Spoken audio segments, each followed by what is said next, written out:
What's up, everyone? Welcome back. Happy Monday. Hello. Hi. So today we are talking about, actually, you know what? You came up with this topic, so you do this part. Oh, geez. Today we are talking about confidence. Yeah. And what did you just do?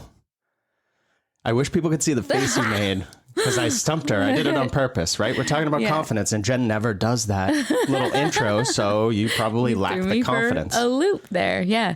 Confidence, lack of confidence, how to gain some confidence, all of that. Yeah. Why are we talking about this? That's my intro. It was great. This came up. I was talking with someone recently who's probably been doing hair a couple of years. I don't really know. Well, let's say probably 3 or 4. I think it's important to know that because it's where the story goes. And she was just saying how she still feels so much anxiety, just as she did from the beginning of her career when working on clients, to the point where it's like making her kind of hate doing hair because she feels so much anxiety every time someone sits in her chair. How long in is this? I'm sorry. I was trying to be quiet and put my water down. I think she's been doing hair 3 or 4 years. So okay. I'm sure what she feels as anxiety today is still different from what she felt when she first started doing it. But to her, it is all the same. Still valid. Yeah. Yeah. It's how she feels. And then, you know, I'm in a lot of salons teaching in this, so it's always fun to talk to other people. But I have heard this before. And as an owner, I wasn't looking at it this way, but I've talked to other stylists who have been doing hair more on the newer side, let's say 1 or 2 years. And they'll say, like, if they're the only one in the salon, they'll block out the beginning of the day till someone else comes in because they're too afraid to take a client without another stylist there to help them. And I never looked at it that way. I'd be like, why are you coming in late? What's going on? And it's the lack of confidence to be in the salon without support from a teammate. And that's what do you say, 1 or 2 years there? Yeah, that was that stylist had been doing hair about 1 to 2 years. But as an owner, I might look at, if you blocked out your schedule, like, you just want to sleep in, like, what's going on? But as I talk to people about this, that's not what's happening. And what really is happening for the people I'm speaking with is it's lack of confidence. They're so nervous. Their anxiety is so high that it's not making the job as fun as it should be. Interesting. And so that's where this whole topic came from. When you came to me with this topic, so first of all, people are curious. I think I come up with probably 90% of the topics. Yes. But once in a while, you'll come and you're like, I don't know. This is how it goes. This is our conversation. I don't know how you do this, but I think we should do an episode on whatever. Here's the story that I have. Like, yeah, here's the conversation. And she'll bring a conversation to me, which is great. I love it. And a lot of the time when I come up with the topics on my own, it's from drawing from stuff from you anyways. Yeah. Or what I see online.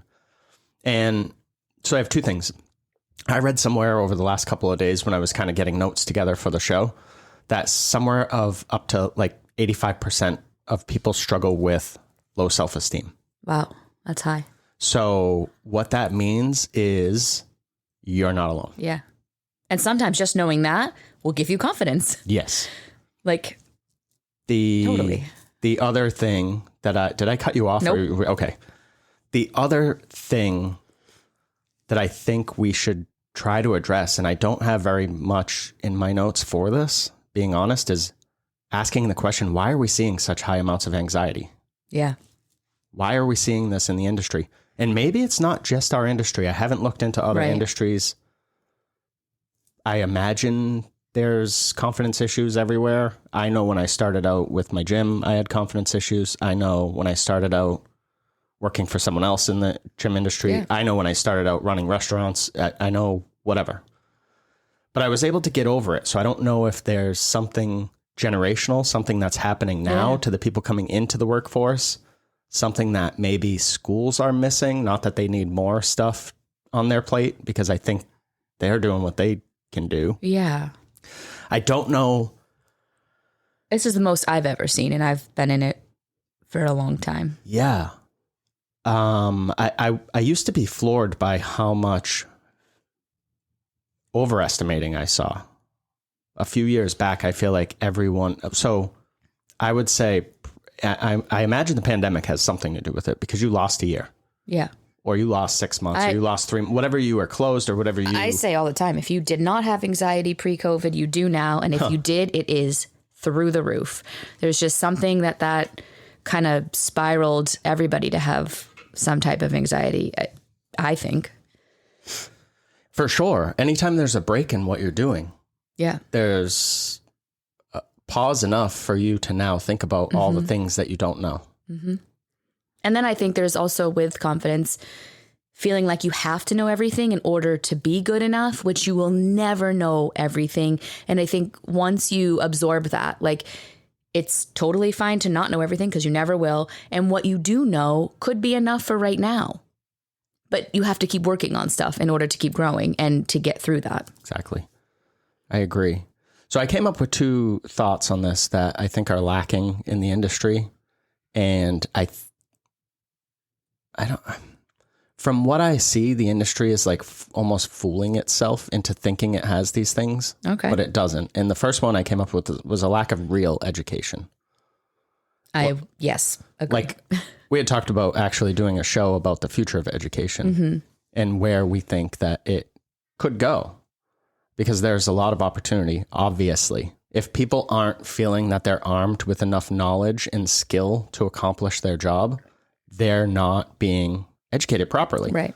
And for an industry that brags about how much education it has, I think it's missing the mark.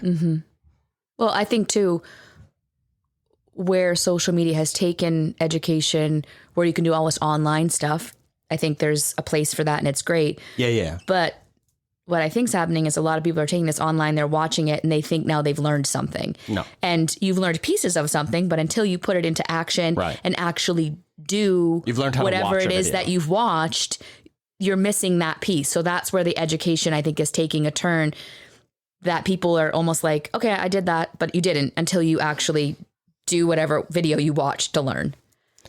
Yeah, I remember seeing companies that were like, we're pioneering online education. And I was like, you're bragging about that? Like, it's not pioneering. We've had the internet for a while. Yeah. It's not brand new. But anyways, the second thing that I identified is that I think there's a lack of real, and I use the word real in education in here, but real leadership. Because you should be, you don't have to be the owner of someone's salon to mentor somebody. Right. Everyone should have a mentor, whether it is the owner of the salon or whether you have somebody that does hair that's a friend in another state, or I don't care, but you should be getting help and guidance from someone. Yep. And if you're not, I think we have to ask that question, why not? Maybe it's an ego issue. Maybe it's self-sabotage. Right. There's a lot of that. But so those were the 2 things I came up with, was education and then leadership. But not just saying it and not just putting out all the buzzwords, because as we know, confidence is lacking. So if that stuff was there, I don't think you would see as much. I would agree. I also think there's something to be said about getting mentorship or guidance from your fellow stylist that might not be in your salon. Like, you don't need, everything doesn't have to be under your roof. So if you're in a salon and you're like, I have no confidence, or I'm not feeling strong about this, and maybe around you is just not what your salon offers, but you love your salon, I don't see a problem. I think you should find someone outside of it. If you know us, maybe you have a friend that's been doing hair longer, go ask her if you can like shadow her for a day, or him, whoever, and get confidence outside of your bubble. I think that's really important, because it'll create a new perspective. Everything doesn't have to be under one roof in wherever the salon or barbershop that you work at. There are people in the industry, especially around in our area, that would be more than happy to help you or have you come shadow them for a day and just give you a new perspective on how they do things. And then you take that back and you make your experience that much better. I don't know what the issue is with going outside. So a lot of people I've talked to over the past, I don't know, a couple of years, right? They'll say, I went to this one salon and I really was looking forward to learning, like education. I was finishing up with school, and I wanted to go somewhere where I could continue education, which we're hearing that a lot. That's why we're creating an assistant program and doing these things. And when they asked about education, 99% of the time, the salons will say, we just watch each other. Right. That's not education. It's a little part of it. It's not an education program. No. I don't think it is a part of it. If you go watch a firefighter put out a fire, do you now know anything about putting out a fire? No, but here's my argument. If you have an education program like what we do, the watching and then now you're doing the hands-on help bring that next level. I understand, but without any other context, standalone, that's not an approach. I guess because the visual I have for our program, I understand what you're saying. Yes, but just watching. But I get it. If you're only watching, it's nothing. And I'll tell you this, it actually does you more harm, because if you watch me do a partial foil and I do it in 2 minutes, I'll tell you what, you're going to get fucking discouraged. Yeah. And then you're like, what the heck? She made it look so easy. And I've been doing it for so long. So it's something I've done repetitious, or the repetitions for it. Something you've done, period. Yeah, something I've done. I've probably done a billion partial foils. And, if you're new coming out of school, you might have only done like 5. So It's very different. And you'll be discouraged. So if you watch me and then we do it together and we can make these moments that you're like, whoa, okay, the aha goes off. That's where the learning happens. The watching is just for you to get a foundation, to get some visual, and then the hands-on portion is where the magic happens. Yes. And where the confidence grows. When you layer it in with, so step 1, you watch me do this. Step 2, we do it together. Mm-hmm. Step 3, I watch you do it. Step 4, I critique you. Yep. That's exactly how we do it. And then back to the drawing board. That is as fundamental education. Like, I think it's an old Greek system of education. And it's perfect. Been around forever. We didn't create it. No one's created it. It's like the ancient Greeks created that shit. We don't have to recreate the wheel. Mm-hmm. So if you just have education that is like just watching, your confidence is just going to stay stagnant. Yeah. You need the doing, you need the feedback, you need everything. So important. I also think one of the issues is that, and again, going back to the gym world, I saw this a ton. So many people fall in love with the idea of becoming better, but they're not actually willing to put in the work. Right, because it's uncomfortable. Correct. Or it's work. Yeah, it's work. It's too hard. It's too much. A lot of people don't want work. Effort. I get that. And you can tell those people because they come in, and I'm not talking about our salon, but I remember your past salon and other salons that you've worked at, the more I think about it. But, the people come in and then they race to the break room. Mm-hmm. They can't wait to sit and hide. Yeah. And you're not building confidence back there. You're hiding.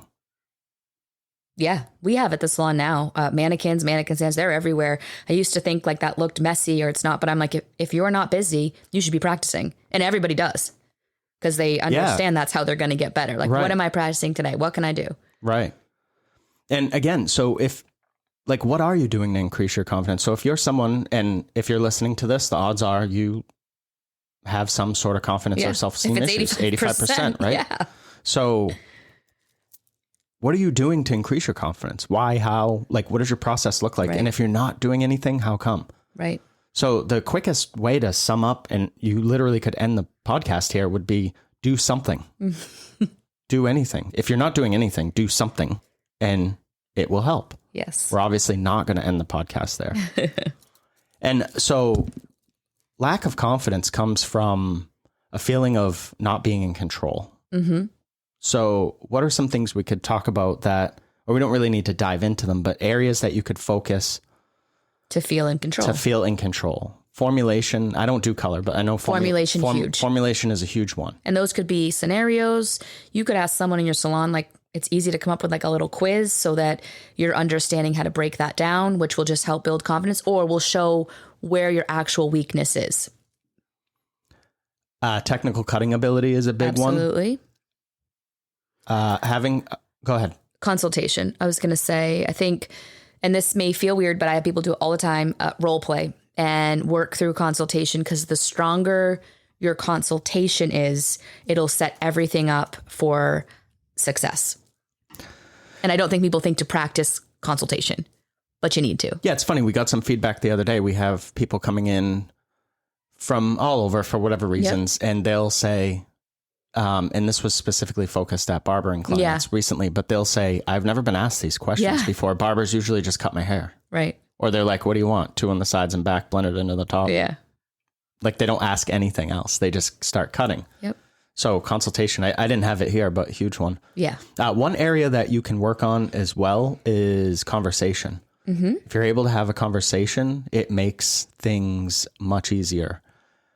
If you want to sit there in silence working and the person wants to sit there in silence as you work, awkward.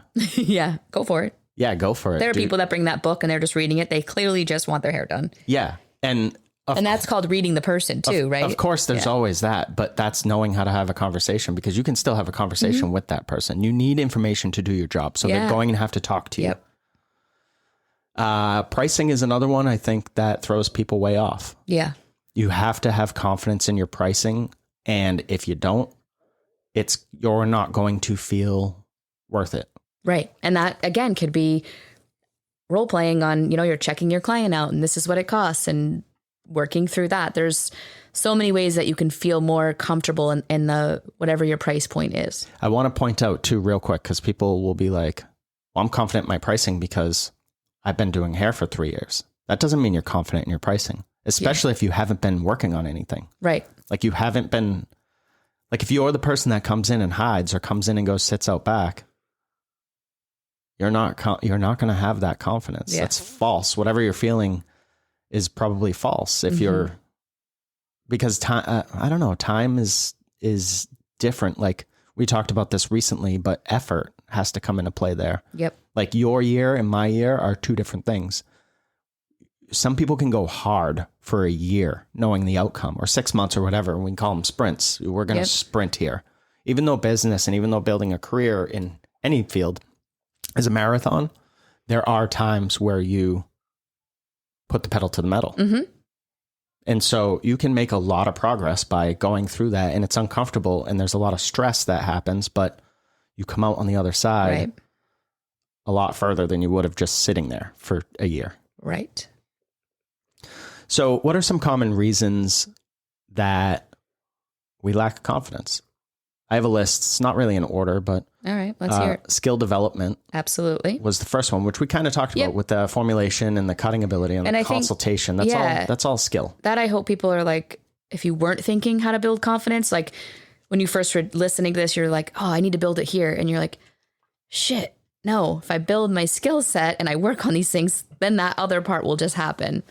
Really and it's important to build the skill set before. You say this all the time, but when your client arrives, that's it. You're at your level. At your level. There's nothing else you can do skill wise. You're as advanced as you're going to be. So you have to give it your all. Yep. And do your best with that person within your limitations. Absolutely. Don't try to go beyond. I'm not saying don't push yourself. Right. But at this point, you know what you can offer. Yep. So you realistic. Play in that world. And then when you're done, now your weaknesses have been exposed and you should go work on that. So if you're lucky enough that client returns, you've gotten better in the 6, 7, 8 weeks while like they weren't in your chair. So when they return, you're like just upped your skill set game, gave them a better service. Let me give you a little hint. So Jen just said, if you're lucky that they return. I don't know. Did you use the word luck? Yeah, I did. So I don't know if it breaks down to luck as much as it breaks down to what you're willing to put in. So I just talked about consultation and conversation. Those things will give you an edge. And clients will come back 2, 3, maybe 4, even if you give them a shitty haircut. Because if they like you and they like the conversation and the experience, they're going to keep giving you a try. So in those time periods, if you're working on your skill set, now their service just came full circle. Now they're getting a good haircut and they already know they like you and they like sitting in your chair. And if you're looking at clients that are coming in, so barbering clients come in more frequently, but if you're looking at like a color client and it's 8 to 12 weeks, you have 8 to 12 weeks. That's 2 to 3 months. Yeah. To work on whatever, and then give them a better service next time, and then they'll notice that. Right. And then 2 to 3 months after that, you give them an even better service. And if not, that's where they fall off. Right.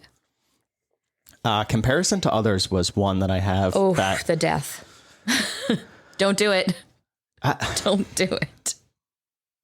Everyone on social media looks so happy, looks like their work is so amazing. You have no idea what they're going through. You have no idea. You don't even know if their fucking clients are happy. It's the back of someone's head in a stupid caption. This is like where, it doesn't, I'm sorry, hair industry, do better. This will get in your head every time and will bring you down. Play your game, focus on what you're doing, focus on what you can do every time, and you'll win. No one's posting, I had a bad day today.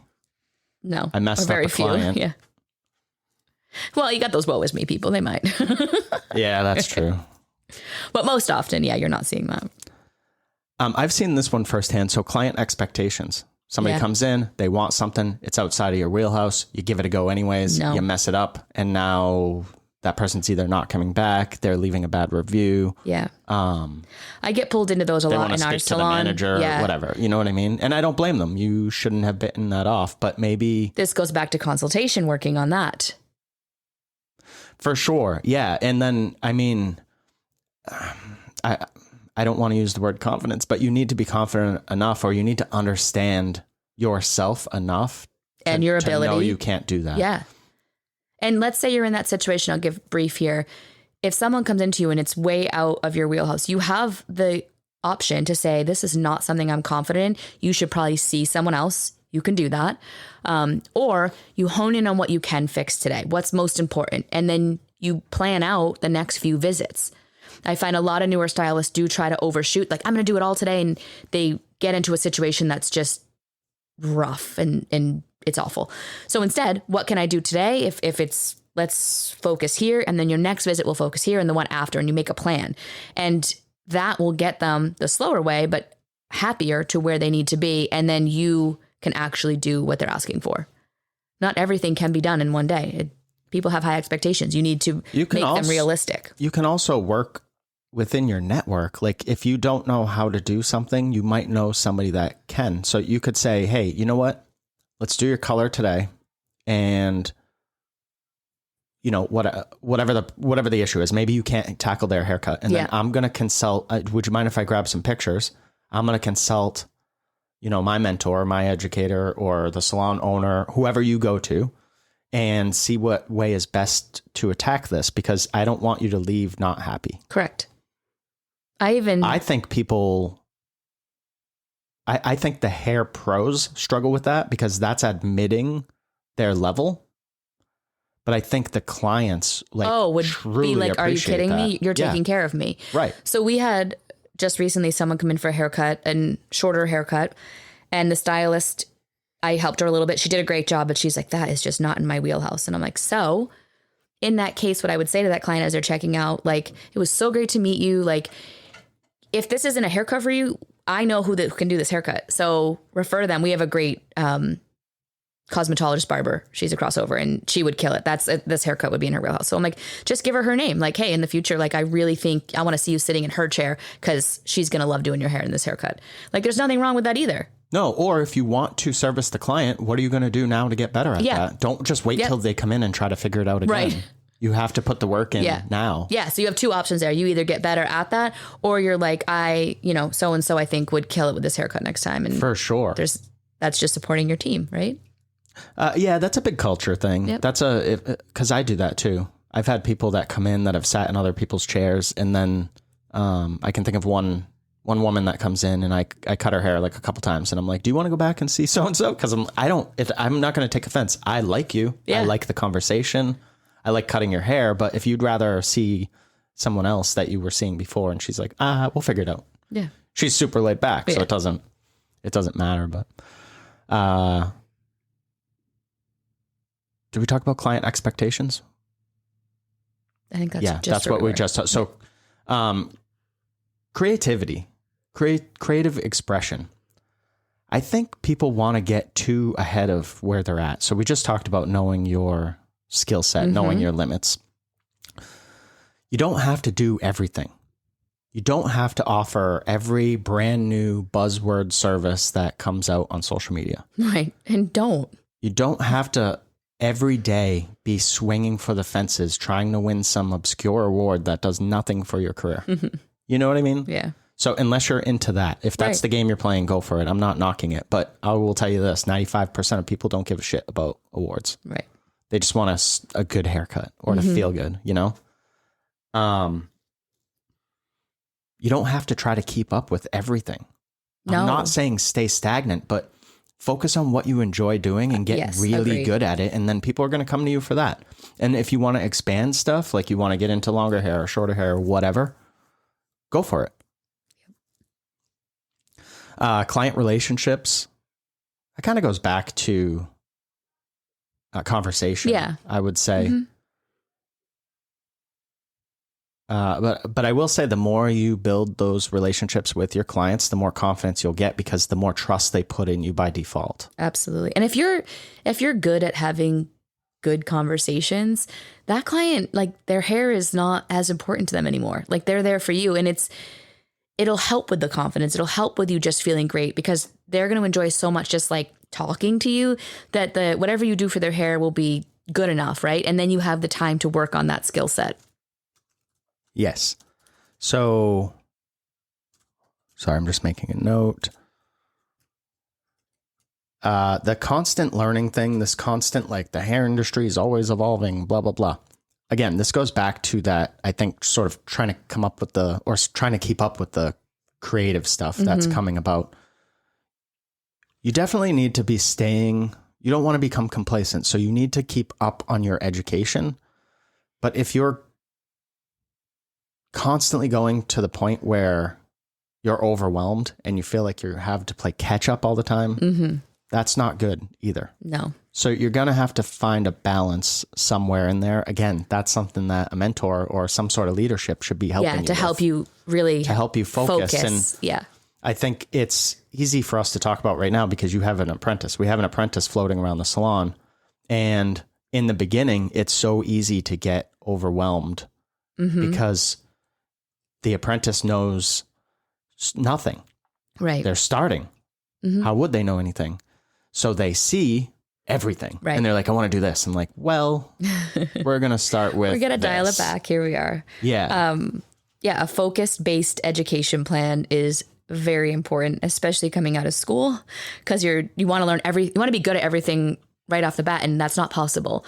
Right. So you've got to focus in on either your strengths or your weaknesses. Which one do you want to grow first? I think it's really important to have a plan for that. And that will help your confidence, because even if you're not great at it, you know you're going to work on it, and this is how you're going to approach that. And that will make you more confident. One more thing on the learning real quick is that your learning and education should also include focused breaks. Yep. Because you need to come down and have time to process that stuff. Yes. Whether it's the weekends or whether it's, once in a while you're taking a week off or whatever, right?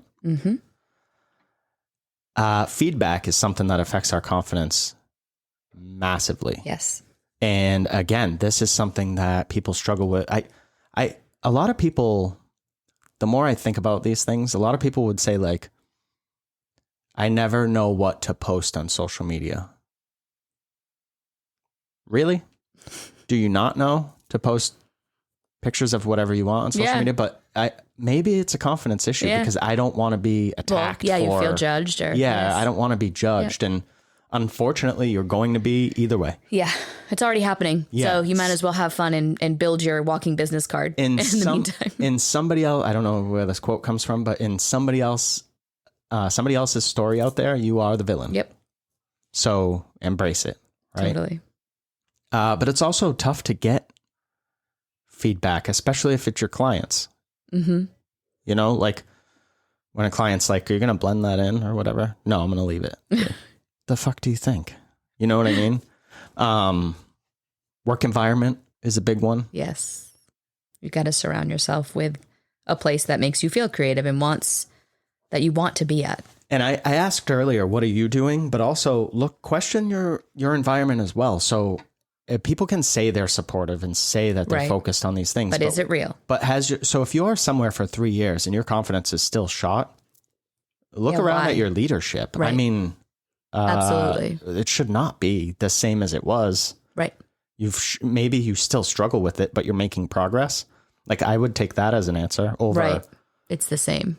Well, they said they support me. So, right. You know what I hear or that they're all going the time. to, or they're working on it. We're a family. We're a supportive family.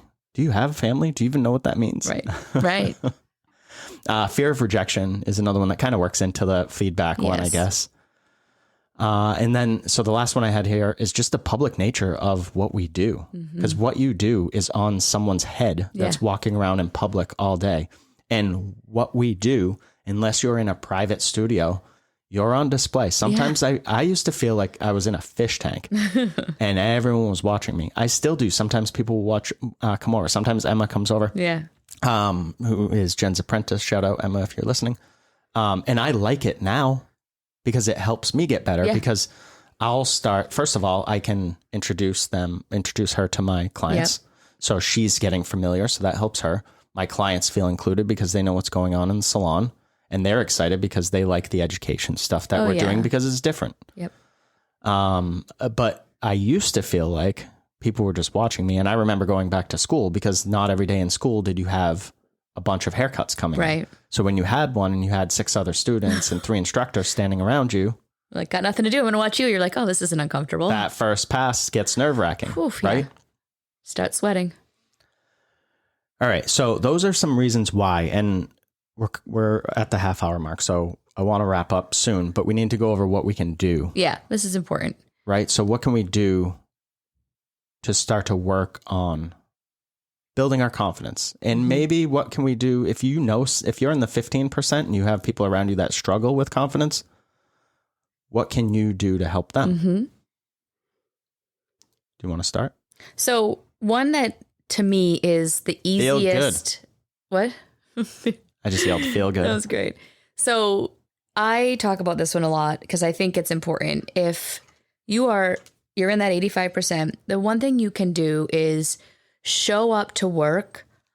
I say looking the part, but put your makeup on, get dressed so you feel confident. Like if you feel great about like what you're wearing and if you feel great about yourself, right? Then at least that is like contagious. So the client feels that, which means automatically they're like, you can do whatever you want. Like you still need to consult with them, but because like you're like putting out this great energy, and that's a quick fix. And don't say like, oh, well, everything's so expensive. You could this is where sometimes I say all black works great. You can go to Walmart. You can still do your own style. Do not come through with Ugg boots and one of those giant hats because you see every hairstylist on Instagram wearing that. You. Stop. Yes. Be you. Don't be like everyone else. That's the easiest thing. Just put your outfit together, show up with the energy you want to put into the salon or barbershop that day, and automatically you'll start feeling different. Now you'll have work to do after, but it's really quite fantastic. That's one that I speak to often. What else you got on that list? That's a good one. Sorry. I'm making a ton of notes here. The next one I had was to be proactive. Love it. I think too often it's easy to feel overwhelmed and then to succumb to that where you're just sitting around. Right. If you're not doing anything, you're not getting better. The time thing in this industry, I see this a lot too. Well, I've been doing hair for 10 years. Have you? Or you just held a license for 10 years? Right. We talked about this last week or the week, whenever it was. Because that's a different thing. Yeah, those are 2 different things. Or you've done hair for 10 years, but you've done this one technique to all of your clients and you've never gone outside of that. Or you give everyone the same haircut. Like if that's you, that's fine. Right. But be proactive and you can change that. The next one I had was to be realistic. Yeah. This is going to take time, especially if you get into something like learning a new technical skill, learning a new haircut. Maybe you pick that stuff up. Maybe it doesn't come naturally to you. I don't know. I don't know the exact, scenario where somebody out there is listening and thinking, but be realistic. Is it realistic that in 8 weeks, if you put in the time, that you can improve? I would argue that no matter what, you put in the time 8 weeks, you're going to make improve. Some progress. Yeah. Is it going to get you to where you want to be? I hope not.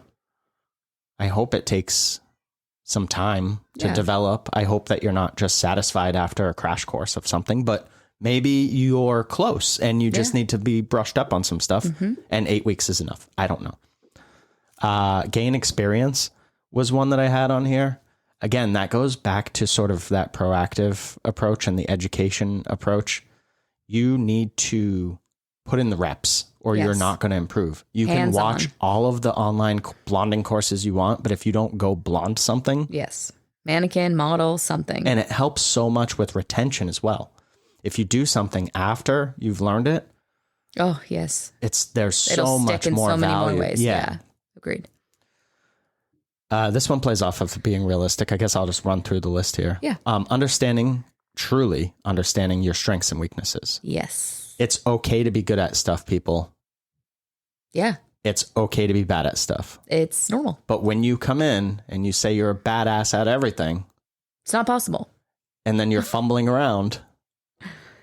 I'm judging more your character on why'd you lie? Right. You know? Like fake it till you make it. That can only take you so far. I don't like that, but sure. If people want to do that. But that's where I think that mentality comes from. And I don't know if they say it in school, they used to. I think there's a point where when you do show up, like you've got to be able to get through stuff, but you have to be realistic in what your weaknesses are and be working on them. In my opinion, it's such trash advice to tell somebody fake it till you make it, because the rest of the world knows that's not true. Yeah. You know, when you get finished with school, you're not great. No. So what are we faking? Why don't you just be yourself? That would help with your confidence. Yeah. You're trying to live up to and these really start learning unrealistic expectations. Hey, let's start off this relationship by lying and saying I do this all the time. Yeah. I'm really good at, but I'm not. The next thing that I had was positive thinking. You've got to just be positive. Yeah. I don't know if you want to do some daily affirmations in your mirror when you're getting ready, or just telling yourself that you're worth it, because. And that you got to start. That's a mindset. You got to start working on. I'm going to sound so cheesy, but like loving yourself and getting in a good headspace. It's really important. And I think people don't give it enough credit and don't work on that part enough. That could be your start. Screw getting dressed up. Just work on saying good things to yourself and getting yourself like in a good place. I'll help you right now with how to do that. Exercise. Yeah, that's a good one. When I move, when I feel strong, when I lift weights, I'm not nervous walking into really any room. Yeah. At all, because I physically feel good, which makes you mentally feel good. Moving your body is so important. You're focused. Yes. You're not whining about standing for 8 hours. Like, a human being should be able to stand. Yeah. But I hear in the industry, like, well, we stand for so long. Well, yeah, humans are designed to stand. We don't need to get into it, but trust me. From my last career, I could explain why human beings are designed to... That could be your own podcast. Yeah, we can talk about why human beings are specifically designed to be vertical. The last thing that I had here is if you struggle with confidence, and I know that this is really difficult, but get away from social media. Don't go on social media and post that you're taking a break. You don't need to do that. No one cares. And then it looks weird when you're right back on it. Yeah, when you post stories. Actually take a break. Yeah. Get away from social media can mean just don't scroll through. Yeah. Like, most of the time, unless I'm searching to see what the industry's up to, or to follow friends, or to get inspiration for topics for the podcast, whatever, I'm not scrolling, because there's not a lot of value there. Mm-hmm. I do try to find like recipes and stuff because I like the food aspect, but I'm not in that industry. Yeah. So one of the things that's social media it's fake. Yeah. A lot of it is fake, and everyone talks about authenticity and all that stuff. And that's great if you're doing that. But I don't know, like, who's the realest person on social media? You know what I mean? Like, what, a politician? And just remember that when you're watching it or whatever you're looking at, like, they're showing you what they want you to see. Exactly. So, and like, that's it. There's nothing wrong with that. Consequences. There's no reality, right? Yeah. So you can say what you want and do what you want, and nobody can really criticize you. You can turn the comments off or whatever, right? But the fakeness, that can be difficult to see through. So agreed. I think start with those things. And do you have anything else? No. All right, let's wrap this up. I'm sorry we ran a little late, but I want to end the show with this. So I want to challenge the listeners, and Jen, maybe we can do this too, but to do one thing this week to increase your confidence. Love it. On it. All right. I'm not sure what mine will be, but I will. Yeah, I don't know either, but let's work on it. Okay. Mine might be exercise more. Anyways, thanks for listening. And if you want to chat, reach out. We're here. All right. Have a great day. Bye.